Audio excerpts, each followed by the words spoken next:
Hi friends, welcome to Leena talks. ఈరోజు మనం hair గ్రోత్కి కావాల్సిన ఆయిల్ని రెడీ చేసుకుందాం. వాటికి కావాల్సిన పదార్థాలు ఏంటో చూద్దాం. కలుంజి అంటే ఉల్లి గింజలు అంటారు కదా, అవన్నమాట. ఫ్లాక్స్ సీడ్స్, మెంతులు, అలోవెరా జెల్. నేను జెల్ ఆల్రెడీ మిక్సీ చేసి పెట్టుకున్నాను. అండ్ మందార, రోజ్మేరీ లీవ్స్, గడ్డి చామంతి అంటారు. ఈ ఆకులు మీకు చూడండి ఫ్రెండ్స్, ఇవి మీకు ఎక్కడైనా అవైలబుల్గా ఉంటాయి. ఒకసారి చూడండి. ఈ ఫ్లవర్స్ ఇలా ఉంటాయి అన్నమాట. వీటి ఫ్లవర్స్ ఇవి హెయిర్ గ్రోత్కి చాలా మంచిదన్నమాట. తర్వాత గోరింటాకు, కరివేపాకు. ఇవి నల్ల ఉమ్మెత్త ఆకులు. నల్ల ఉమ్మెత్త అని ఆకులు, అవి హెయిర్కి చాలా మంచిదన్నమాట. పేనుగొరుగులు, చుండ్రు అలాంటివి హెయిర్ గ్రోత్కి కూడా చాలా మంచిది. అండ్ కొబ్బరి నూనె వాటర్ పెట్టుకుని పొయ్యి వెలిగించుకోవాలి. చాలా లో ఫ్లేమ్ పెట్టుకోవాలి. చాలా లో ఫ్లేమ్లో పెట్టుకుని ఫస్ట్ మనం కోకోనట్ ఆయిల్ దీనిలో యాడ్ చేయాలి.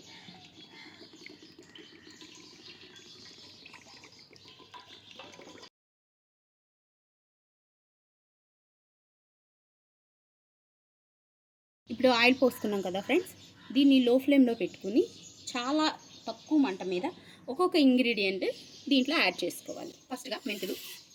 నేను 2 లీటర్స్కి చేస్తున్నాను. Flax seeds, kalonji, rosemary petals,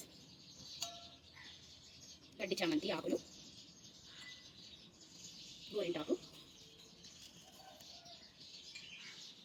కరివేపాకు అండ్ నల్ల ఉమ్మెత్త ఆకులు. వీటిని ఇలా తుంచి వేయాలి. మందారం లాస్ట్లో యాడ్ చేసుకోవాలి. Next aloe vera gel. మందారం లాస్ట్లో యాడ్ చేసుకుందాం ఫ్రెండ్స్, అంటే కొంచెం ఇంకా కలర్ చేంజ్ అవుతుంది అనగా ఈ మందారం యాడ్ చేసుకుందాం. ఇంగ్రీడియంట్స్ అన్నీ యాడ్ చేసుకున్న తర్వాత నిదానంగా ఇలా కలుపుతూ మొత్తం కలిసే వరకు కలపాలి. ఇది లో ఫ్లేమ్లోనే బాగా మరిగిన తర్వాత దీన్ని ఫిల్టర్ చేసుకోవచ్చు. మీకు కావలిస్తే దీంట్లో ఉసిరి పెచ్చులు కూడా వేసుకోవచ్చు. ఇలా మరుగుతున్నప్పుడు మధ్య మధ్యలో కలుపుకుంటూ ఉండాలి. లేదంటే మనం ఫ్లాక్స్ సీడ్స్ వేసాం కదా, అది అడుగు పట్టేస్తూ ఉంటుంది అన్నమాట. దానివల్ల మాడిపోతూ ఉంటుంది. మధ్య మధ్యలో ఇలా కలుపుతూ ఉండాలన్నమాట. ఇప్పటికి 0.5% కుక్ అయినాయి. నెక్స్ట్ ఇవన్నీ బాగా డార్క్ బ్రౌన్ కలర్లో రావాలన్నమాట.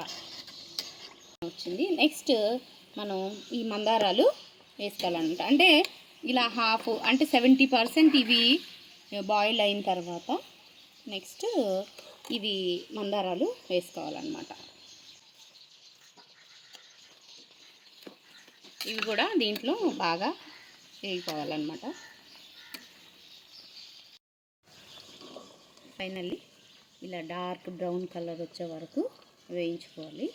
వేయించుకున్న తర్వాత ఆపేసేయాలి. స్టవ్ ఆపేసేసి చల్లారిన తర్వాత బౌల్లోకి తీసుకోవాలి. ఆయిల్ పూర్తిగా చల్లారిన తర్వాత ఈ విధంగా ఫిల్టర్ చేసుకోవాలి.